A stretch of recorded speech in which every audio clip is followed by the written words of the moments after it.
Ho finito proprio ora de tio colo ambandito, di mugam pulastro. Metto coti a go colo per come metteva su te survio pulaia a bitega. O le angallo da Catalogna, de quelli da combattimento, corratelava con tutti. Oche, galline, conigi, anitre, bibin. Quando passava lei scappavano tutti. Ci guai io teniva in bitego me scuriva anche me. Le aggiuso matto della gallina livornese. Tu l'hai conosciuta? In una banastra un su camion, da quello come porta e ove. Guai so a vedeva di scurri vicino a cascetta l'ubreno con diatri galli. O passava nape a terra e o l'attaccava a fa giostra. Mentre i pulin per fago bordello che cantavan. Quando passa la redente Turero. Ed ora è ritornata la pace in famiglia di Mughembitega.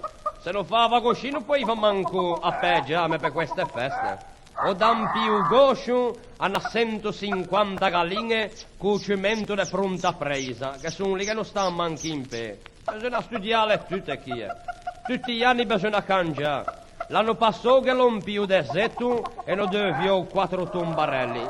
E quest'anno cimento, esci. Bisogna rinnovarsi o morire.